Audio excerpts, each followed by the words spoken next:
so I'm keeping Jane on the stage with me. We are ready for the next panel of which Jane will be participating.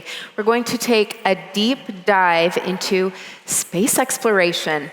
Joining Jane is Pete Worden from the Breakthrough Prize Foundation, Omar Hatamleh from NASA, and Guillermo Söhnlein from Blue Marble Exploration and Fortiva Holdings. Welcome, everyone. I'll give this to you. All right, so Jane right there. Yep. Here you are. Thank you. All right, Guillermo, take it away. Thank you. Thank you. Oh my goodness, I love Pioneers. This is great. This is, I think, my third or fourth Pioneer, and it's an amazing atmosphere, and it's an amazing venue, right? Like one of the nicest venues in the world. Love it. Spectacular. Great. All right, so thank you for being here, and thank you for our panelists, and thanks Pete and Jane for your remarks earlier. I thought this was a really interesting question when they kind of posed it to us to come up here and talk about, will we become an interplanetary species? In a way, I thought, given the makeup of this panel and our experiences, that it's a bit of a rhetorical question, because I think all four of us would just say a resounding yes. But I wanted to talk, and actually, just so everyone knows, I think Nikki already told you, but I'm Guillermo, next to me is Pete, and Jane, you've already met both of them, and Omar's on the far end there, just so you can follow along. But I thought this was an interesting question that we were posed, but Pete, I wanted to start with you because I thought it was interesting when I read the question originally, and maybe it's my own bias, I read it as, will humanity become a transplanetary species? It was interesting, you picked up the nuance in the way it was written. It was actually written, will we become an interplanetary species? And your immediate answer back to me when you talked about it was, well, it depends on what you mean by we. So maybe you can expand a little bit on that. Well, I think the key question here is that, what are we becoming, even on Earth? I think we're beginning to become sort of biomechanical hybrids, and that generations in the future, the human and machine will be sort of integrated. And I think the key question here is, as we start thinking about settling other worlds, that it's very likely that what we become then are fundamentally different than what we are today. I mean, we're already sort of a hybrid organism anyhow. I mean, there's more microbes in our body than there are human cells. So it's, and this is really the question I talked briefly about from George Church, is that could you have a biomechanical device that could settle another world and proliferate itself? And I think the question is very likely yes. Yeah, because it's interesting, especially given the other talks that are going on at Pioneers and some of the other sessions. So it's interesting some of the progress that's being made and all of that. So maybe Jane, you talked a little bit earlier during your talk about your experience with Biosphere. Obviously, you're focused a lot more on the pure human side. And so from your standpoint, I'll ask you my question, will humanity become an interplanetary species? Yes, absolutely, but I do think we're going to take a lot of other life along with us. We have to, right? I mean, we've lived within a biospheric context throughout our history. And of course, one of the big questions that we enjoyed fantasizing about while we were in the biosphere is this of a hybrid species.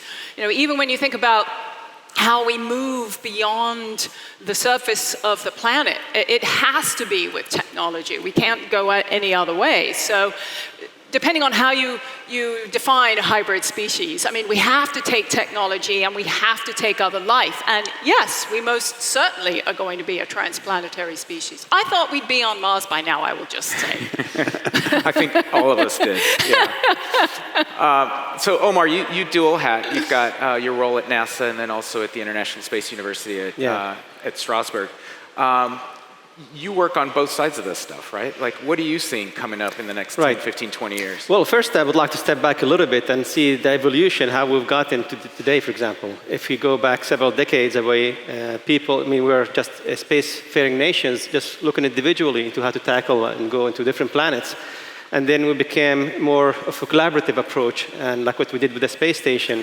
And then multiple nations worked together to develop a product and share risk, resources, and expertise.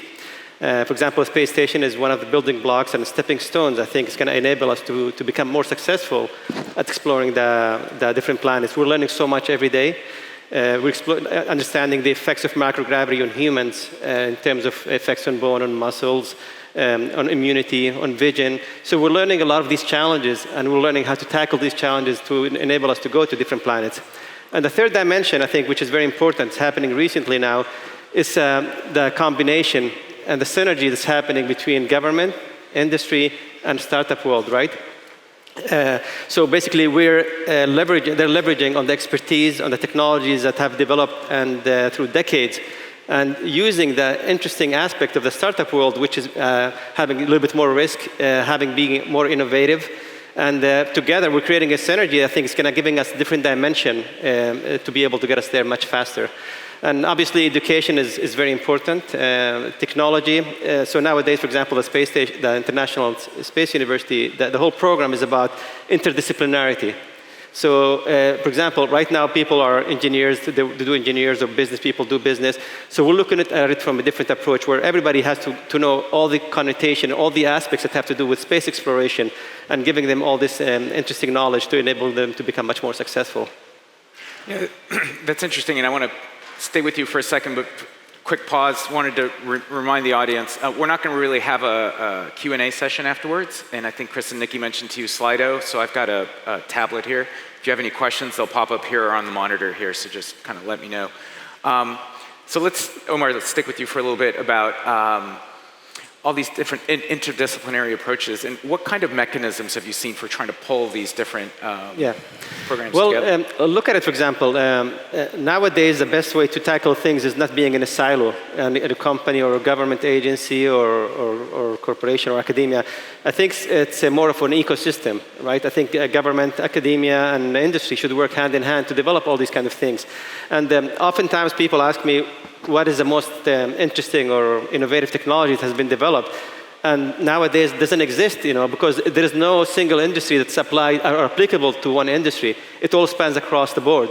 Look, for example, at 3D printing. 3D printing was thought it's going to be a technology to develop parts and products, but in fact, for example, it's been developed in the food industry, in the medical field. We're using it recently to develop organs made from your genetic DNA.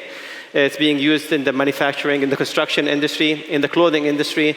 So obviously for us, it's very essential, because when we go to different planets, we cannot take all the spare parts with us, right? So we need to leverage on the local resources and the in situ materials that we have there to develop habitats, to develop 3D printed parts.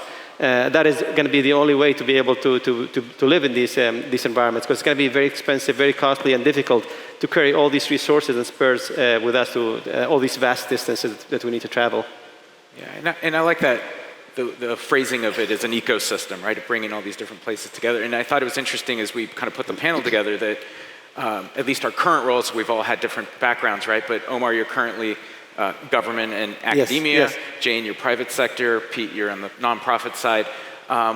What are the roles for all these different groups when we look at making humanity or we a transplanetary species? And Pete, you had an interesting thought on how those 3 or 4 may actually come together. Well, first of all, they all work together, and there's clearly some overlap.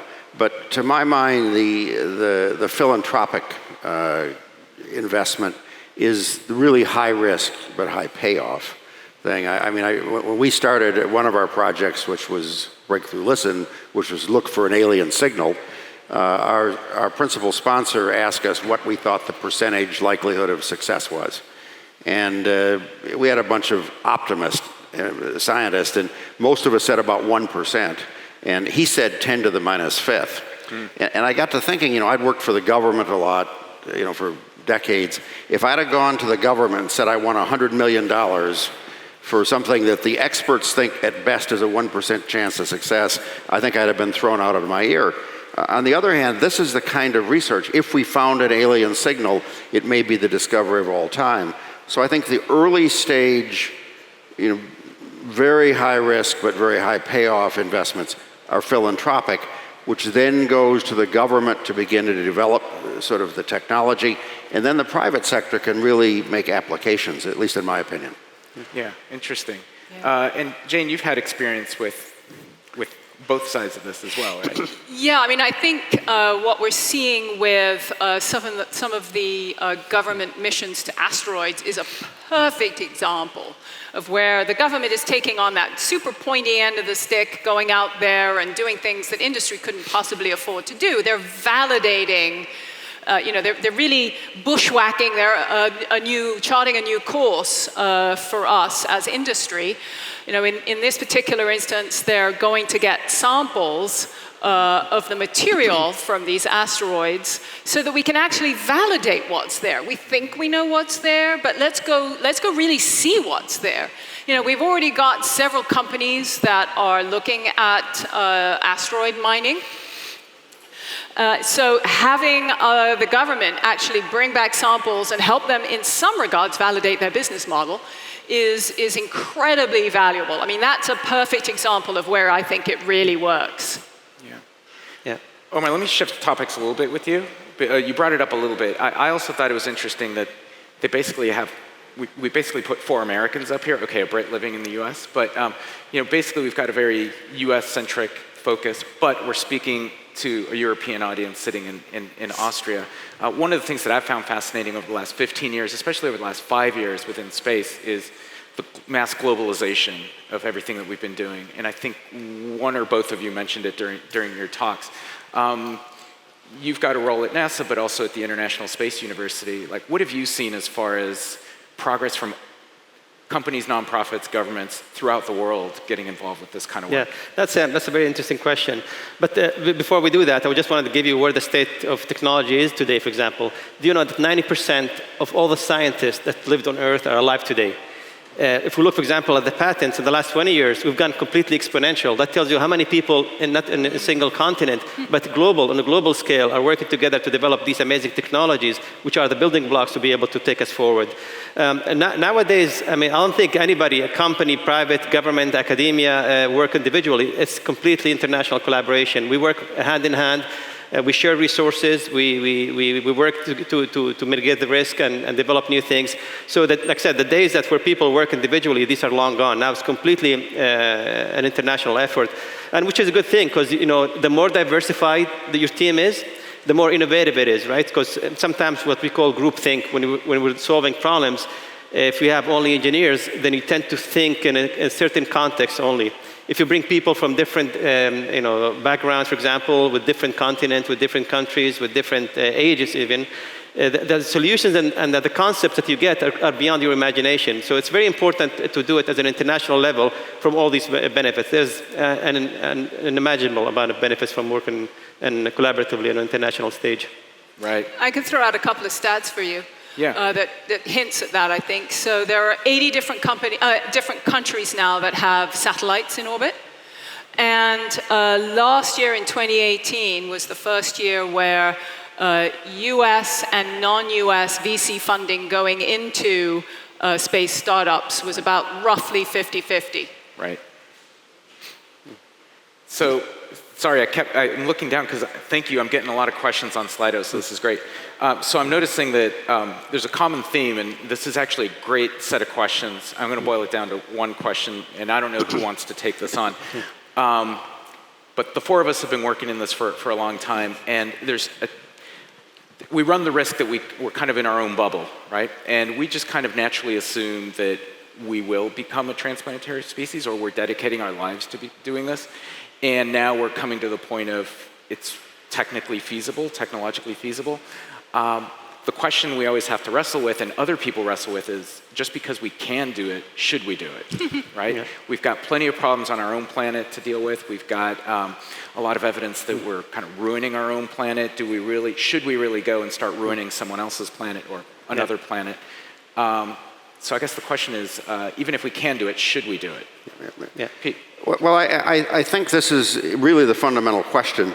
And this gets into ethics and philosophy. And it's very much an open issue. And do you focus on something else? Now, I think we will do it because there's, things that we can do, people tend to do. But the question is, there needs to be a lot of discussion first. And it's, I'm sort of reminded you talk about, destroying our planet, and so why we move on to another one. And Jane mentioned asteroid mining. I remember a bumper sticker when I was a graduate student that said, "Save the Earth." And below it says, "Let's strip mine the other planets first." But actually, there's a relevant point there. Jeff Bezos, who I think today has got a major announcement from Amazon, has said that what he wants to do is move heavy industry off the planet, and so that we can preserve the planet. So I think this is a very open issue. I mean, I tend to be an optimist and an enthusiast, but I think there needs to be a lot more philosophical, ethical, and political discussions on it. Either of you two want to weigh in on this one? Should we do it? Yeah, so the thing is, nowadays is it's a public awareness. You need to make sure that the public is aware what are the value and the benefits. Why are we spending so much money in technology to develop space applications? It's not, if there's certain studies, and one of them says for every dollar that you spend on space, you get $3 back in return in the economy.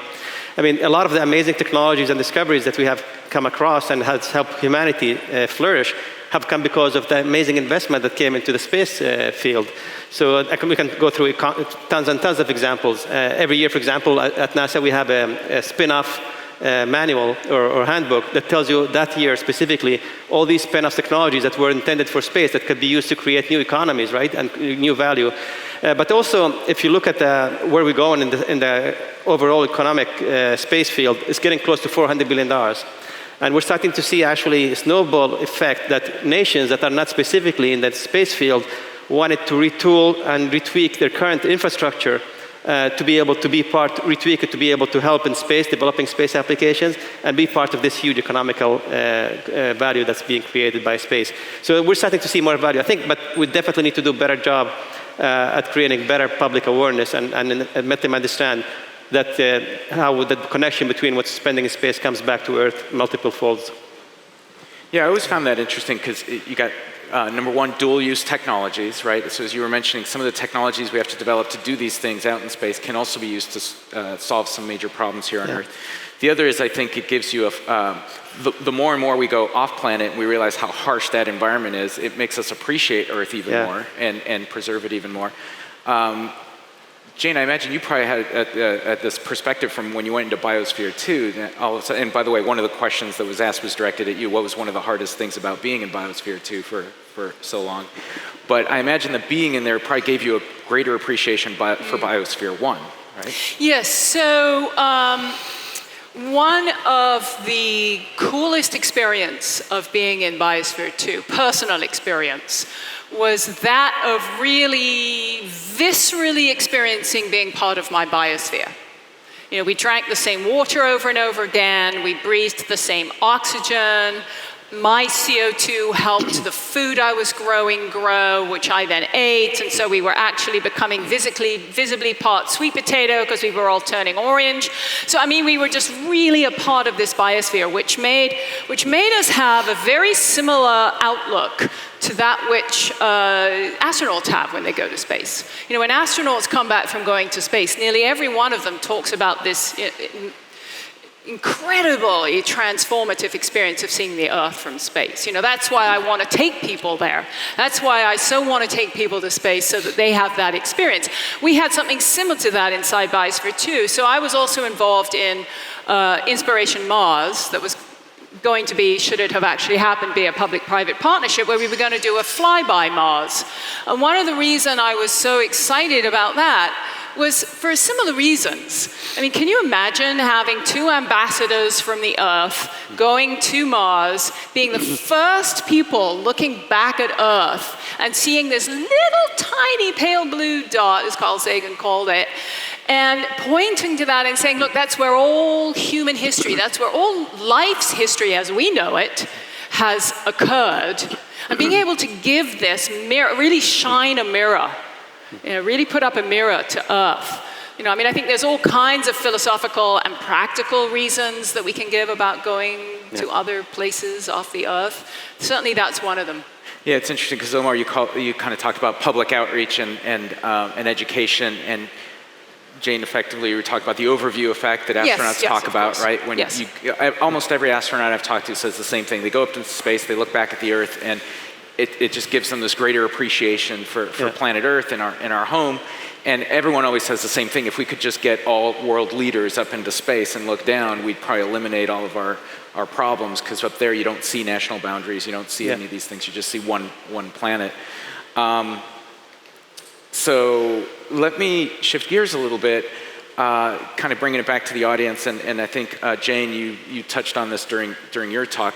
Assuming that we should do these things, and assuming that technologically it's feasible over the next 5, 10, 20, 30 years, whatever it is, what can entrepreneurs today, innovators today, technologists today, investors today, what kinds of things can they get involved with that would help move the ball forward a little bit on any of these fronts? And I don't know who wants to take that. Something I'm noticing actually that a lot of corporations and government and so on, they invest in technologies, they spend so much time. And in fact, this technology might be invented with somebody's garage, but people are not aware of. So I've been trying to do recently, we're establishing, I think, forging a good relationship with the venture capitalist world. It gives you access to what's happening in people's garages, what's happening in the startup world before it becomes known to anybody else, before it's being published. And sometimes, you can invest millions of dollars and years developing something when in fact it already exists. All you have to do is find out where is it, and how can I connect the dots to be able to do these kind of things. But also something else I wanted to bring up as well, I think, is we need to inspire the future generations, which is going to be the future engine of the economy. And by exploring other planets, by trying to do difficult challenges, I think it will help with the STEM education and help people that are not thinking about going into these difficult sciences, inspire them to be able to embark in these journeys and be able to intake and help with developing the new economies of the future. I think that's a very essential foundation as well. It's interesting you bring up the generational change, especially in my mind, kind of looking at the entrepreneur community. So I was giving a talk yesterday about the changes in entrepreneurial space over the last 15, 20 years or so. And I remember in 2000, 2004, there was all this big news when Jeff Bezos started Blue Origin and Elon Musk started SpaceX and Richard Branson announced Virgin Galactic. And these were hyper-successful entrepreneurs in other industries who were coming in and starting space-related ventures. At the time, I thought, well, if we're going to have this massive sea change and get to this global private economy, we were going to need a lot more than just 3 or 4 or 5 wealthy entrepreneurs doing this. We're going to need a lot more successful entrepreneurs from other venture industries coming in and starting space-related ventures. And so I started this group called the International Association of Space Entrepreneurs in 2003, specifically to bring successful entrepreneurs from other industries into space-related ventures.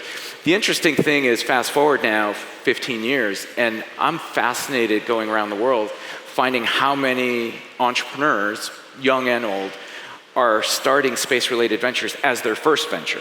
Right? It's like their first entrepreneurial venture is a space-related venture.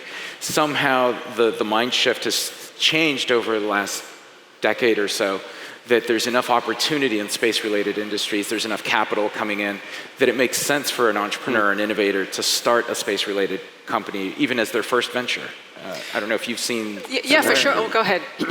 Well, I think the interesting thing, I've been a small spacecraft enthusiast, maybe zealot would be a word for it, for decades, and I'm still doing that.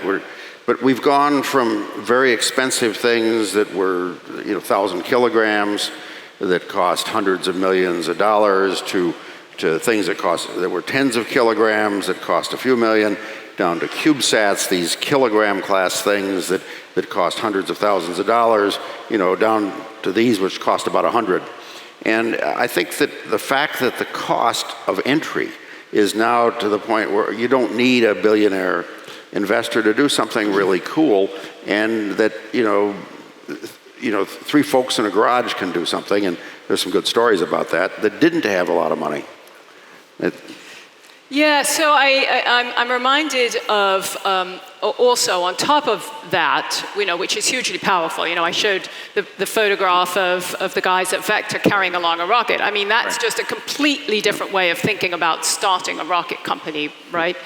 But I'm reminded also of the mindset. So I used to race motorbikes, and there was a track, and there was always a track record that nobody could break, and that track record stuck stuck there for years. And finally, one new guy comes to the track, crushes the track record, and the next thing you know, everyone is breaking the track record. It's like these mental blocks.